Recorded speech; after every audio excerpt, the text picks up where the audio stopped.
converse side of this, one of the things that happened, which then we were able to lean into, was that there was a vast boom in subscriptions. People wanted magazines delivered to Okay. them again, and the subs went up something like 20%. This is the bigger picture, an inside look at the businesses that make the art world work and the stories behind the people that shape them. Today we are joined by Tom Marks, former editor of Apollo magazine who now co-directs Marks Calil, a strategic consultancy working in the art sector. He's also trustee of Art UK and associate fellow of the Warburg Institute in London. Enjoy. So thank you for joining us for today. I wanted to start with the same question I always start with, which is whether you were always keen to work in the art world or whether literature was more of a start point for yourself. Um, well, firstly, thank you for having me on. I don't think I knew it was a world you could work in while I was studying. It seemed something that was interesting and elsewhere. I always wanted to be a writer or an arts journalist and had really kind of trained in that regard. And so you obviously did literature, was it, at an MA in English literature from Oxford? At that Yeah, I point, you mean, were thinking journalism. well, it's funny. I started off, I actually studied as an undergraduate English at Cambridge. And I suppose what was it that really drew me? I guess I'd had brilliant teachers. Looking back, if I look back at the things that I'd learned at school and university as well, there is a kind of pathway into the art world. There are moments which are still really visible and places I learned from. I was lucky that an English teacher during my A levels took us to look at Donatello at the V&A and Piero della Francesca at the National Gallery and just stood in front of them and looked and talked for an hour. It feels really formative now looking back, or the fact that I remember exhibitions. I remember I was talking to someone only this week about Michael Andrews' exhibition at Tate Britain in 2001. So I would have been about 18 and thinking, oh, well, this is really sort of meaningful. This is tugging me somewhere, and I want to know more about this. But I was already on a pathway into studying literature. So I suppose I could see I wanted to work in the arts somewhere. But ultimately, the art world was something that opened itself to me sort of by happenstance. And I'm sure we'll get onto that. Did any of your family were they literature arts based or were you? No, I guess I'm one of those. I look at a lot of my friends from university and certainly a lot of people who studied English. Many of our mothers didn't have the opportunity to go to university, and many of our fathers had worked in professions, so as lawyers, accountants, doctors, and so on. And I guess we were lucky we had the opportunity and privilege to study the degrees that maybe our parents would have liked to have done, but their work made it possible in some ways for us to do it. And that was a privilege, a real privilege. And did you do, was it architecture in some of your literature? I read really briefly Yeah, somewhere and it's stuck in my head, but I have no details. So you did have a yeah. slight leaning, didn't you, towards that area of study as well? So I think this is another thing that, again, with hindsight, you can sort of find the form of what your career has become, and plot a pathway through it, even though it looks like a dense forest in front of you when you're standing there wondering what Yeah. what comes next. The privilege of studying English literature at Cambridge is that you have a really analytical course. You have a lot of freedom in what you want to study, but you're trained in what's called practical criticism, and it's really a method. I mean, it's not really as scientific as it would have liked to claim it was when it was first founded, what, 100 plus years ago. But you look at in individual texts, a poem, a piece of prose, and you close read and you spend hours doing that. That's something you do every week during your literature degree. And that I think is something that kind of carried across as sort of the first thing, which is feeling that to conduct any type of criticism, you should be really rigorously close reading and pressing objects, artifacts, or texts almost to the point of absurdity where you have to stop and say, actually, I can't read this, I can't interpret this in this way anymore. I'm projecting things onto this painting or sculpture or poem. And then I think the other second thing was that breadth. And even in my undergraduate degree, and I put this down to, again, having had the privilege to study languages at school, I was able, doing an English degree, to take an Italian paper in my BA. And the final exam essay I wrote in my undergraduate degree was on Giotto and Duccio and Nicola and Giovanni Pisano. And thinking back, what a freedom to be able to do that and to be able to just choose your own adventure in that way. So you mentioned architecture, and I guess that's where always this feeling and hope and aspiration to be able to be interdisciplinary comes into play. Yes, I wrote a PhD, a DPhil at Oxford, on the relationship between poetry and architecture, always from the literature faculty, the English faculty, but thinking about poets in the 19th century who had either practiced as architects, who had read a lot of architectural theories. Some of them had been architectural critics, and some of them were just experiencing what was happening in the air, as it were, the Great Exhibition, the style wars of the 1840s, 1850s, and so on, reading a lot of Ruskin, looking at a lot of new buildings, the vast amount of new building in London, some of them even commissioning buildings. I mean, Tennyson commissioned James Knowles, the architect of the big hotel next to Victoria Station, to build his own house at Aldworth. Mm. It's funny because you talk about, not nostalgically, but yeah, that moment in your life where you can take your adventure, as it were, like intellectually take your adventure, but also hearing you talk about the depth of analysis and being able to enjoy art criticism or arts criticism in a world now where information just seems to be consumed so fast. It sounds almost so long ago, the way you describe it. Yeah, I'd say I wouldn't write a PhD again. I wouldn't start a PhD again, but I don't think I anyone certainly would. don't. No, I certainly don't regret having done one. And that opportunity to read so much, to read widely as well. And honestly, the other thing that happened during those years was really a realization that I didn't want to be an academic.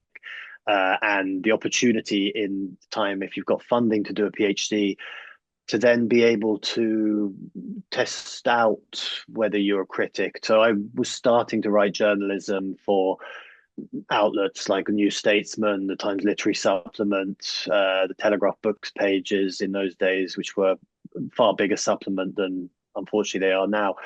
And having that opportunity. And then I think the second thing really was the joy in being able to teach. And you can spend several years. Sure, these days it's far more of a challenge, and graduate students feel quite hard done by, understandably, in terms of the rates they get for teaching undergraduates. But I suppose the flip side of that is really teaching can be and should be a joy. It's a learning exercise for the person doing the teaching as well. And that was a huge way of opening up new avenues of thought and reading and possibility. You're making me want to go and do a PhD. Not the right time. Um, Well, I do think that if you are going to do one, and I suppose that's one thing I think, having a few more years out, having some experience of working in the world, allows you probably to approach a PhD with a far more rigorous mindset. If you go almost straight through, I had 1 year off where I went and lived in Italy for a year, lived in Rome. Also, really formative for me and really formative for thinking about working with art and in the art world. But even that year, in a sense, wasn't enough to have a kind of rupture with what it was like to be an undergraduate. And you can really, if you're not careful, be hanging on to what it was to be a student fundamentally. Apologies for interrupting, and we'll be back with Tom Marks soon. We just wanted to give you a quick introduction to Arcarta, the leading due diligence network built specifically for the art market. And it's now trusted by more than 450 members. Arcarta is how you can comply and succeed in a world of challenging regulations. So to understand how you can simplify compliance and keep your business moving, go to arcarta.com. Now, back to the interview. And you mentioned you started writing for various publications. I don't have a lot of detail on saying how did you get from, that student way of living, writing for a few publications into working at Apollo, which was quite a big, sounds like quite a big jump Okay. for a student. Well, I suppose you're kind of that's your 20s. If you do a PhD, you get to your mid to late 20s fundamentally. Um, there's a sort of interim period where honestly it's another thing that joins the dots these days. Where I worked, I would be writing in the winter, sitting in the British Library, mostly writing kind of reviews, occasional articles for different, mostly about literature, literary criticism, occasionally about other kind of cultural forms. And I was taking American undergraduate and student high school groups around Europe on the buses in the summer. So I would take groups of 50 kids at a Sounds time on the amazing. buses. I'd be in the bucket seat with a microphone, exhausting, satisfying, errant, boisterous work with all sorts of kind of adventures and misadventures. The joy there was fundamentally, if I was doing 3 months of that in the summer, you'd be in Paris for a month of that time, but in on 8, 9 different occasions in those 3 months. And you would have an hour and you think, oh, there's a Cima di Conigliano exhibition at the Musée de Luxembourg.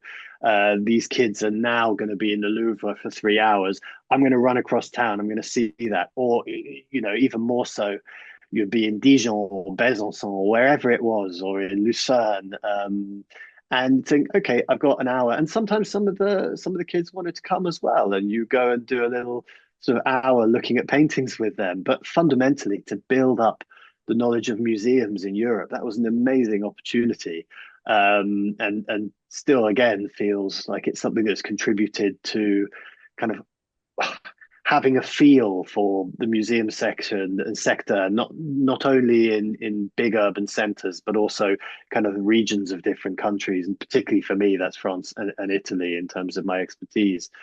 Um, you asked a question about how I got to Apollo, however. So I set up a magazine with some friends called The Junket, and we ran this. It was a museum that was intended to nudge us into writing. It was online only. It wasn't monetized. It published essays, short stories, and poems. We did it for about, I think, 15 or 16 issues quarterly.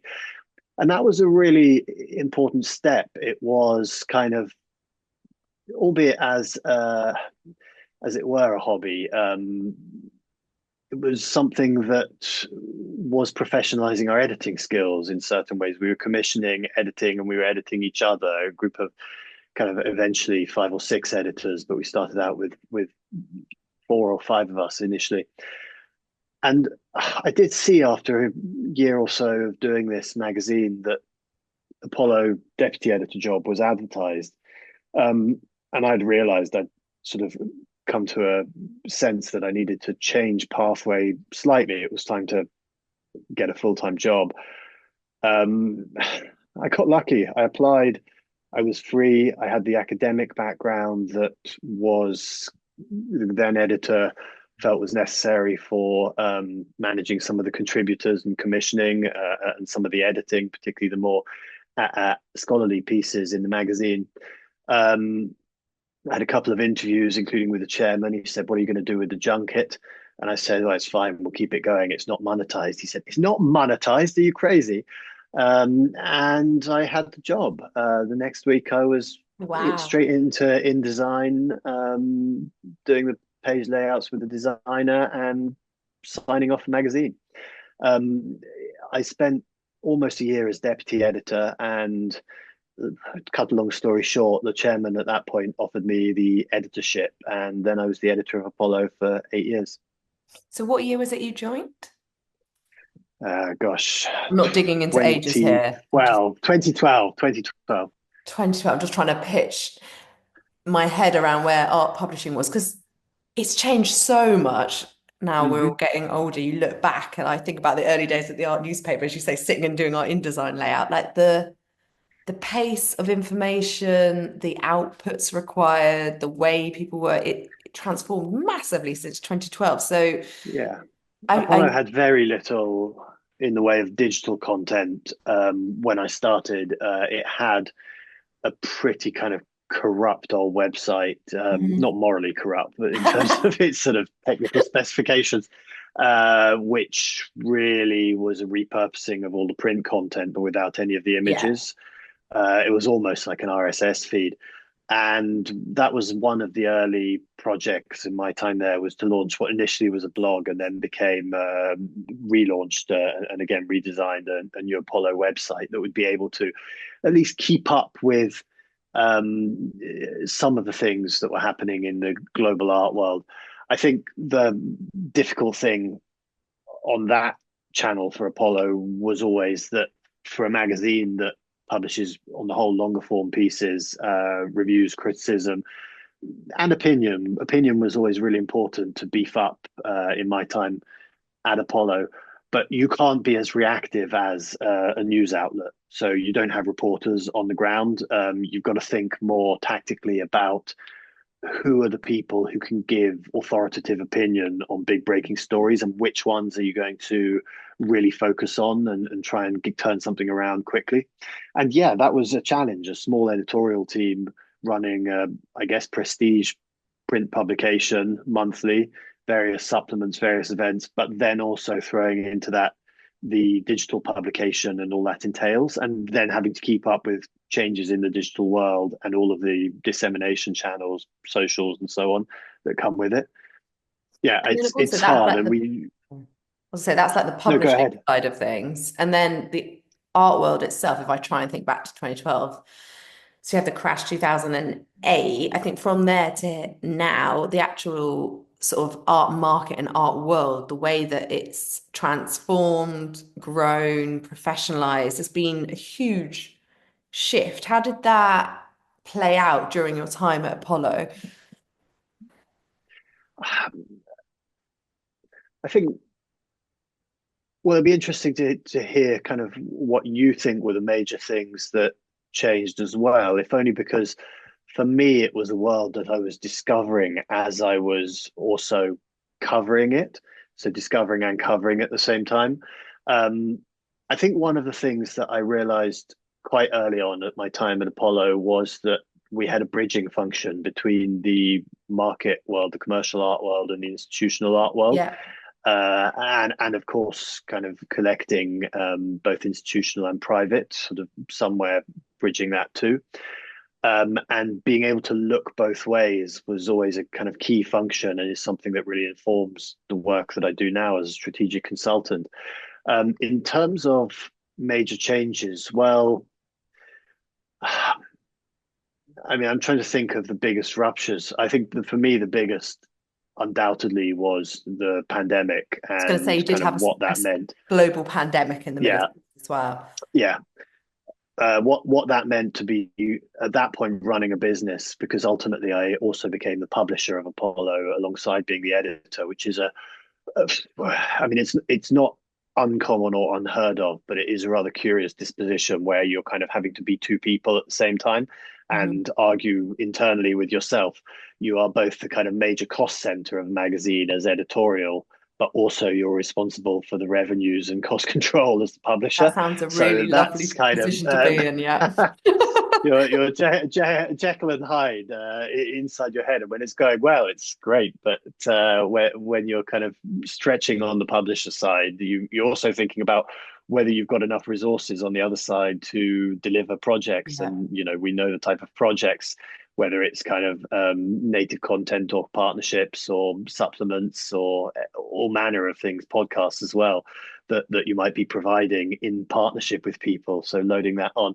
The pandemic obviously was the greatest challenge in terms of um, for content, for editorial, as the museums started to shutter, as the fairs started to close, and obviously being at that edition of TAFAF Maastricht, where after 3 days the fair closed down, and there was a sort of gallows humor at the fair at that time, but it was really a very serious situation, and only became more serious afterwards. Um, it was obviously a stretch editorially to think, well, what does this mean in terms of keeping producing a print magazine? In fact, that led to certain opportunities. I mean, just an example, it seems a small thing in a way.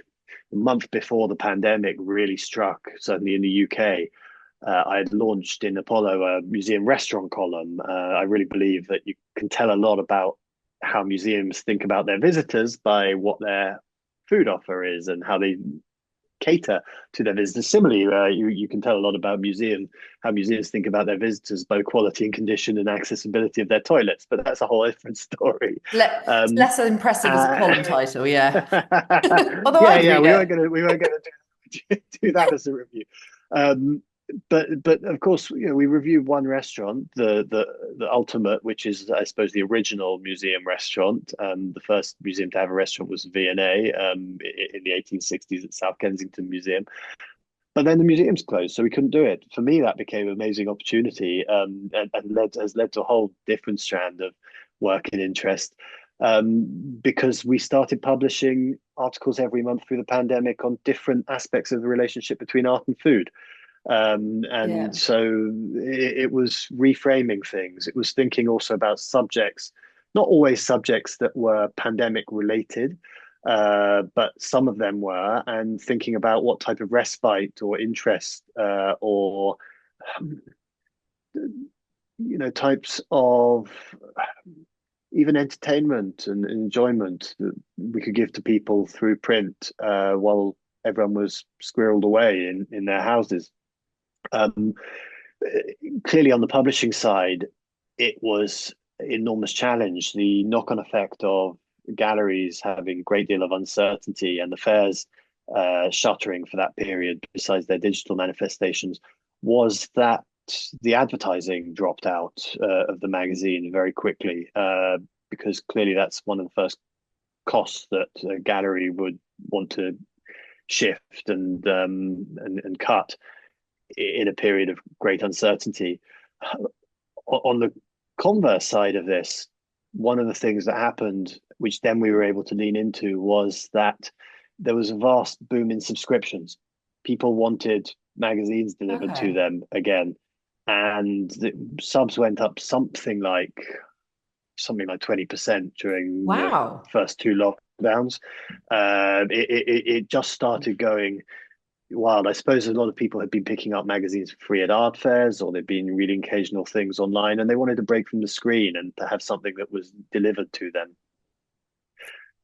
That's not really an answer to your question about sort of the ruptures of the art world. I mean, ask me more questions about specific things in that time in the art world, and I'll try and really No, focus no, on I them think the instead. pandemic counts as a serious rupture. That's okay. And you were speaking there around, which is quite interesting, the commercial art world, I guess, and then the institutional museums or side of the art world as two sort of separate, not separate entities, but like two areas that there's a relationship between. And you've gone on to set up, it's Marks Calil, a strategic consultancy.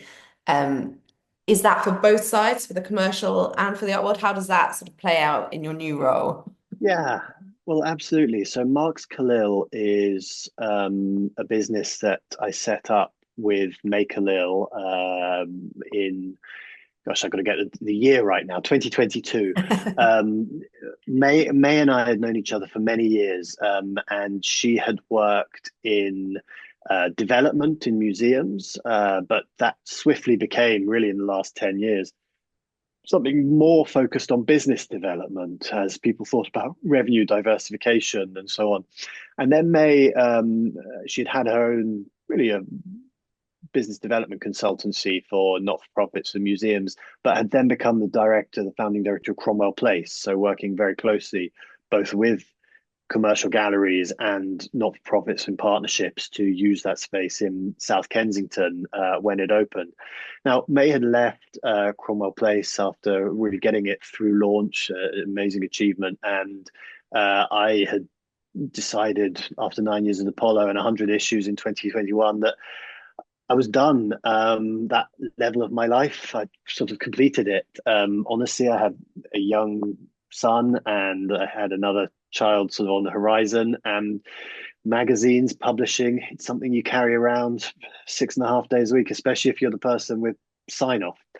And I just wanted a slight change of scene and pace.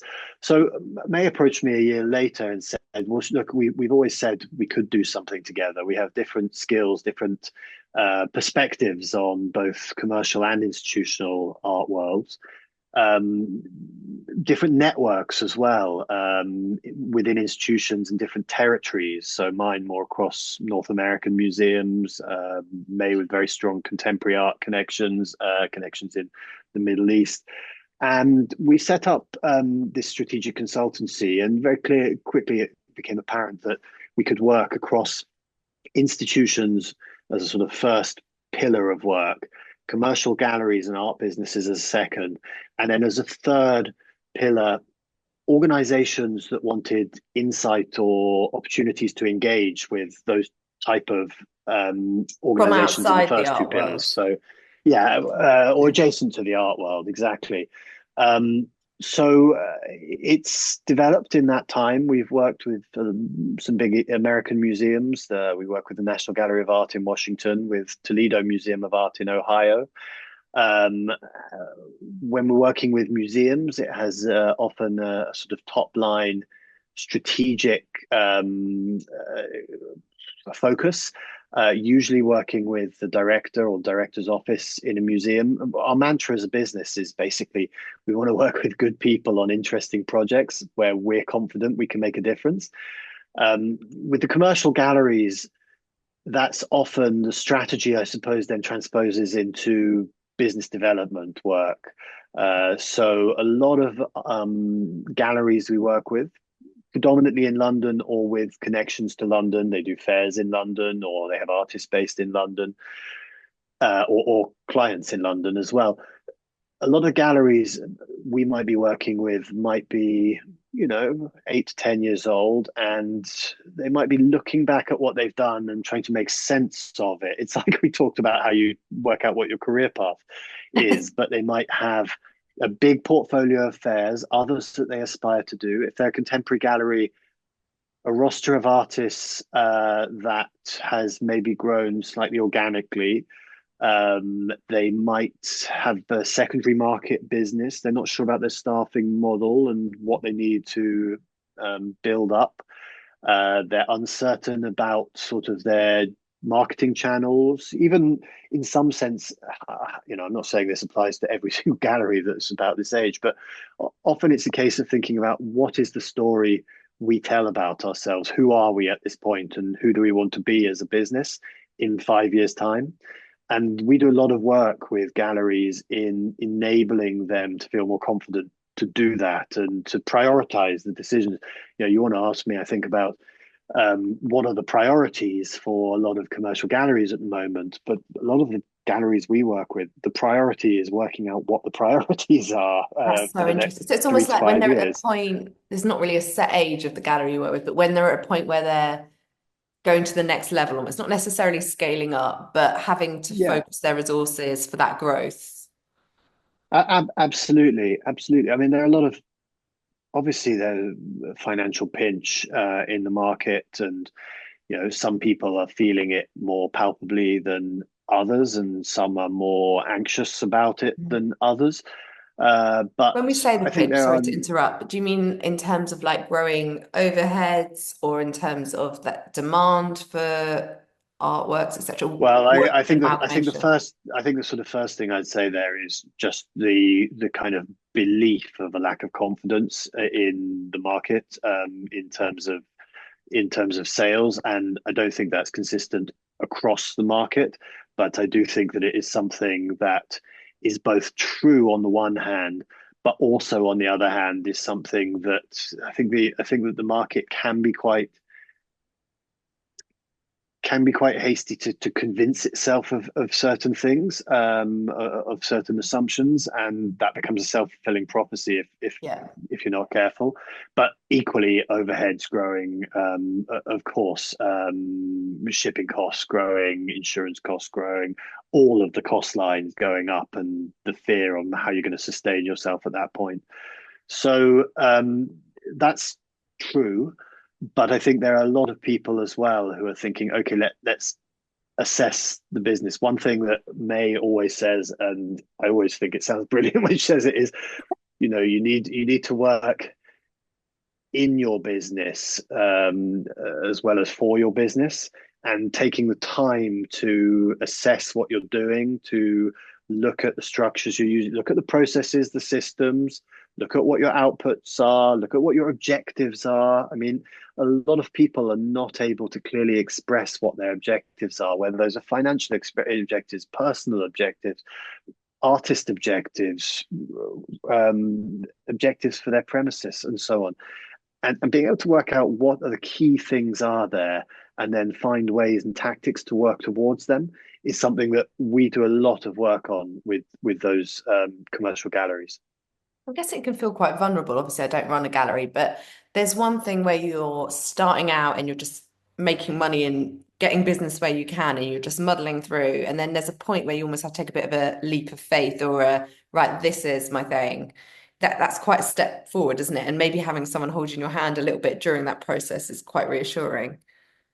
Yeah, I mean, maybe I put it a different way, which is that yes, I think there are a lot of people, and it's true, we work with a lot of people of our generation as well. We do work with a lot of people who are it happened to be in their early to mid 40s, and are growing businesses, taking on more staff, maybe have some senior staff members that they work with very closely on the business, but actually just want some objective advice. The expression often used in consulting is trusted advisors, but building up that relationship where you actually feel that you're getting value from your advisors, you're able to listen to them. You can take it or leave it, but that you know that they are giving you the advice in the best possible context.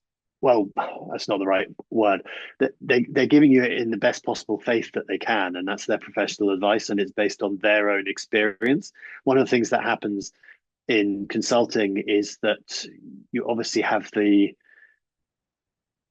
benefit of being able to build up more experience and more ways of thinking through problems the more clients that you work with. So you're kind of always able to see things from a growing range of perspectives.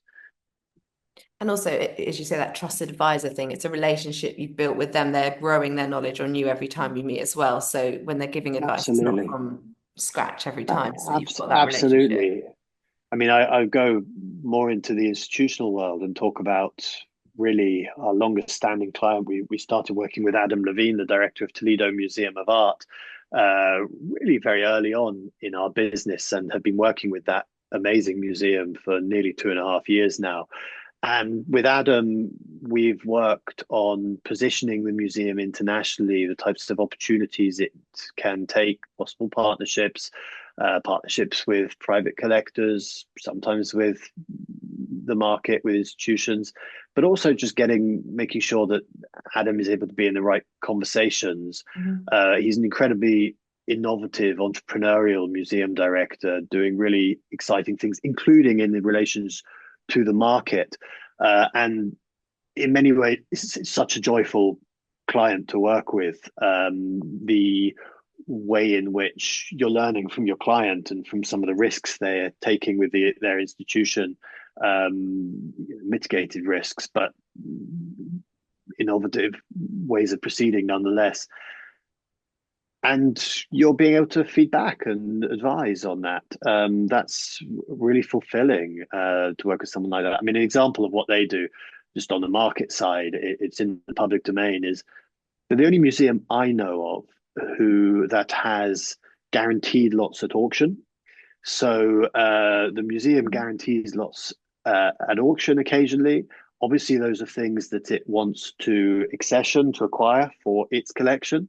But of course, the great upside is that if it's the underbidder on those lots, it's actually doubling up as fundraising for the institution. And the museum has raised quite significant sums of money through that process.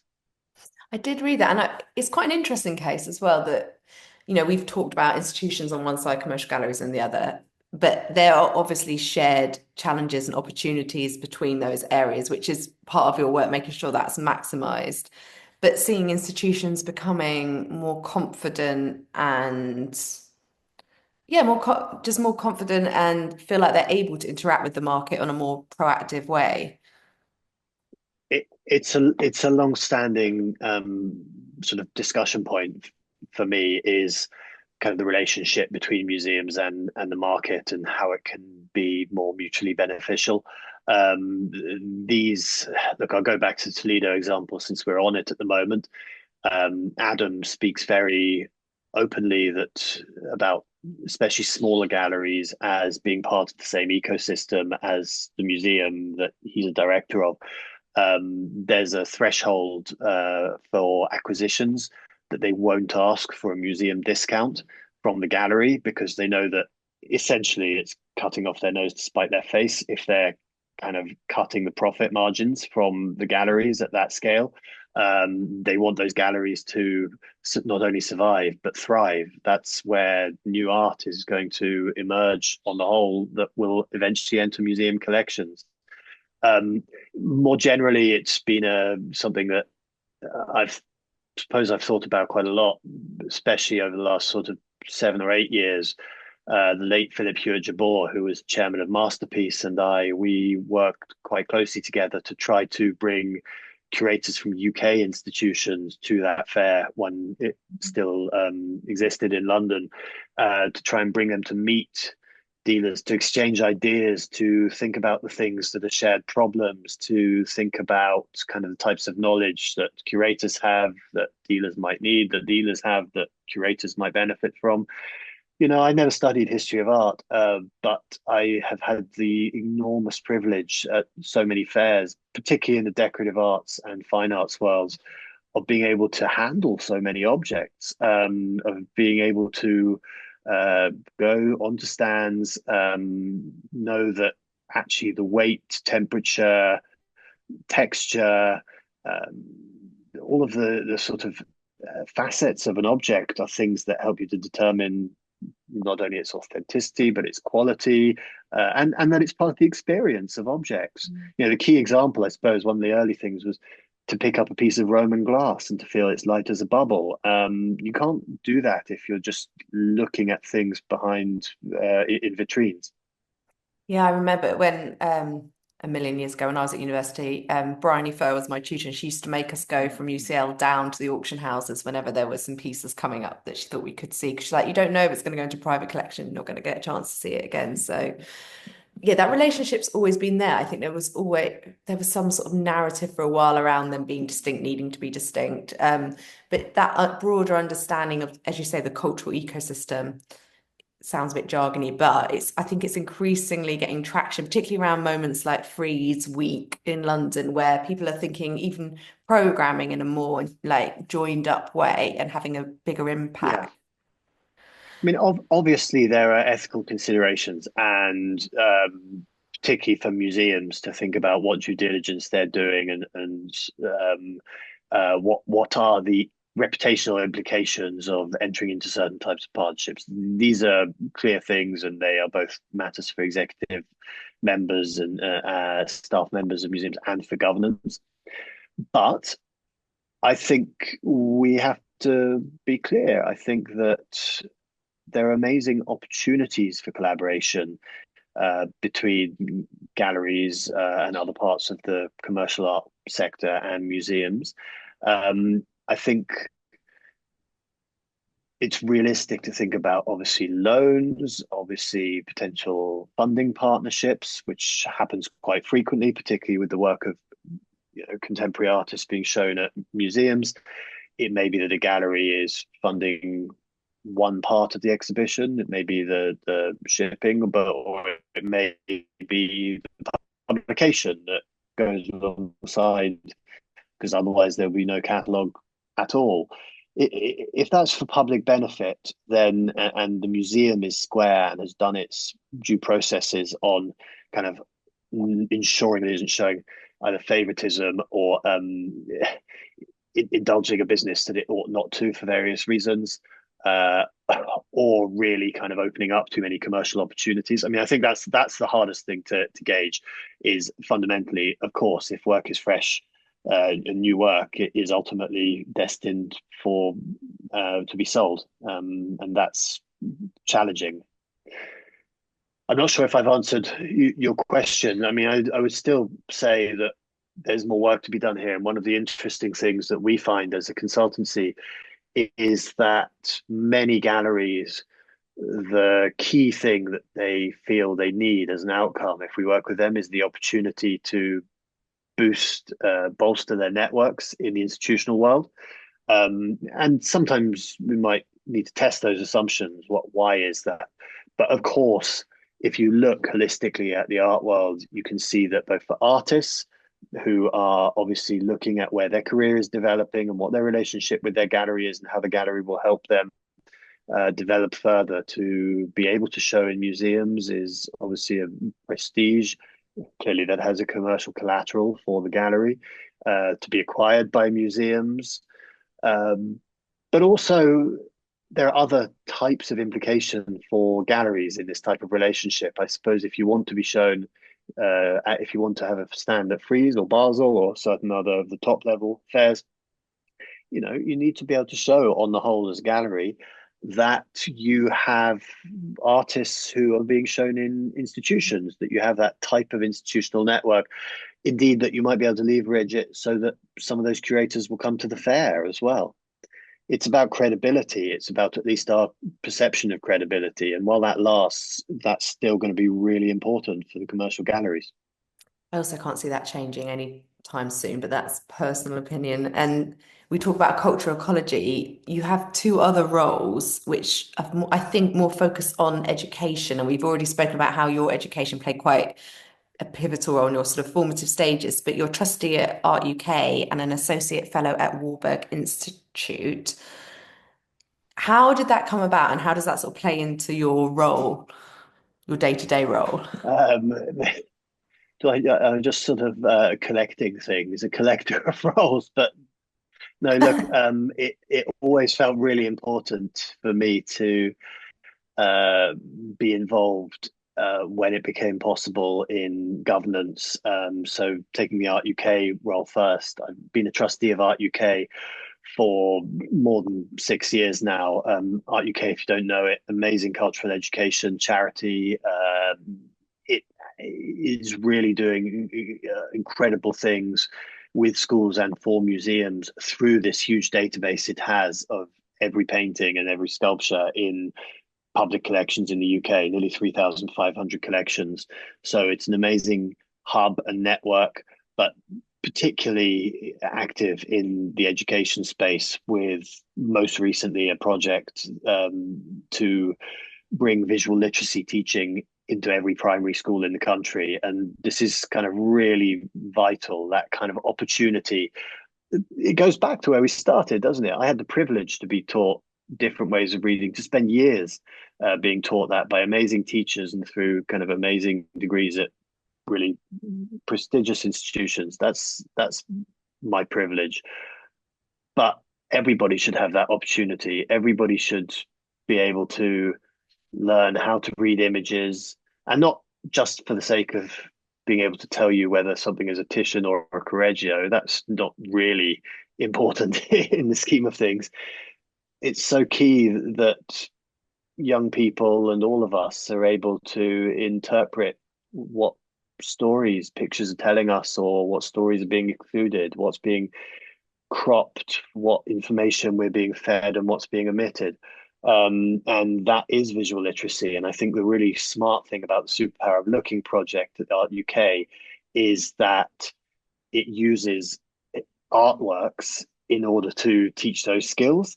And I really do strongly advocate that that becomes part of the wider curriculum.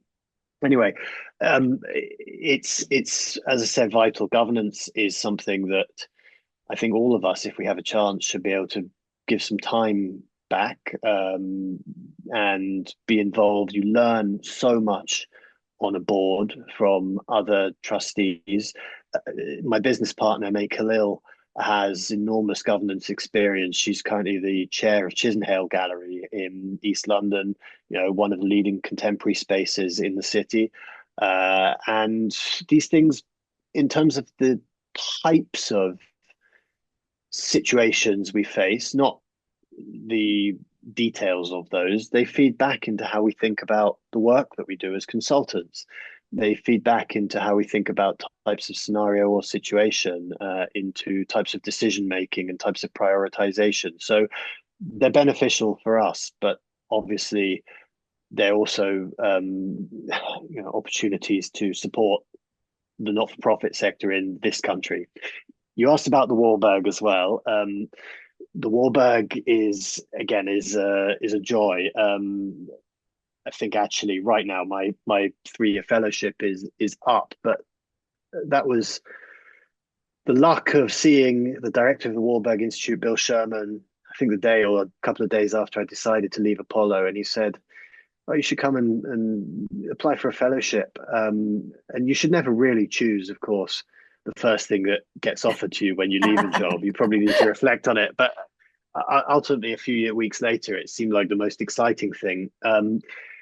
The thing I still do at the Warburg, or it's a base, it's, I suppose, my home library if I'm writing. It's an amazing building, an amazing collection, an amazing history, an amazing place of thinking and potential. For me, my particular interest there has become food history, in fact. And I researched there Elizabeth David's bequest of historical cookery books to the Warburg Library on her death in 1992. And this opens up other things. Again, in our business, May and I always said, let's have room for the things that give us pleasure. Already the art world, why would we work in the art world if it doesn't give us enormous pleasure? And the pleasure for both of us is the opportunity to see types of objects, to meet types of people we otherwise would never have access to. And of course, in types of people, the greatest privilege of all perhaps is to know so many wonderful artists and to exchange ideas and advice and other things with them. But for me, the Warburg is a place where I'm able to indulge my interest in food and give lectures on food history and so on and so forth. More broadly, your point about education absolutely rings true for me. I love teaching. I think the opportunity for everybody to have access to culture and to be supported to have that access is absolutely vital. It's sort of, well, it's depressing, frankly, that even is a point of discussion when we talk about curriculums and funding in order to make that possible. But where we can do it, there are amazing people trying to do it, both in and out of institutions, and they should really be praised and celebrated and supported. Another example is that for several years, I've been a mentor for EPQ students with Art History Link Up, a charity that offers EPQs and eventually A levels to children at state schools who otherwise would never have a chance to study art history. That's been an enormously fulfilling thing, mentoring those students through their extended essays. And I think this is going to follow from that because we speak about education, and as you rightly say, it is a privilege, not just financially, but just having the opportunity. If you we always end these conversations, it sounds quite flippant, but like in terms of giving advice to someone, regardless of age, I guess, but if they're thinking about their next step, not necessarily their whole career, their next step, what advice would you have if they've got any interest in either literature or sort of journalistic routes or the art world or both? What would you suggest? Yeah, I think there are some quite similar pieces of advice for both of those avenues. I mean, there are specific things to writing, being a writer. So let me just talk about the general, which is, I think, two things I want to say. One is about flexibility, and the second is about networks and relationships. I think flexibility and being open-minded is actually key. Some people will have a very clear, almost teleological, arrow-like sense of where they want to get to, and nothing is going to stop them. But those people are quite unusual, I'd say. I think that as we've kind of touched on or implied in this conversation, there is an opportunity to take up a role, to have an experience, to work, say, it might be in a gallery or to be front of house in a museum or to be a volunteer at a museum, to learn things, and that other opportunities will open up from them. So I suppose that's the first piece of advice is understanding or trusting that whatever you choose to do in your early 20s isn't necessarily going to be the thing that you end up doing, and that these days throughout your career there will be various forking paths. You might not even see them forking because there'll be other forks opening up ahead of them too, and you can work on the museum side and move into the commercial side, or in an auction house and then move somewhere else. It's not unusual not to, especially at a junior level. And I appreciate that it's very hard to find jobs, and that jobs at low levels are really not very well paid at all. That's really tough, and would change. But at some point, you've got to get onto one of the ladders and realize that you can jump onto an adjacent one. Now, the second thing I'd say is that really the way to be able to jump to the adjacent ladder, as it were, is to build up your networks and relationships. To do that, on the one hand, open-mindedly, but also in a sense with a sort of critical thinking lens applied to. To build your network, you've got to be visible, you've got to be prepared, you've got to be proactive, you've got to be organized, you've got to take a note of who people are, what their interests are, what you could sort of think about doing with them, how you could partner with them.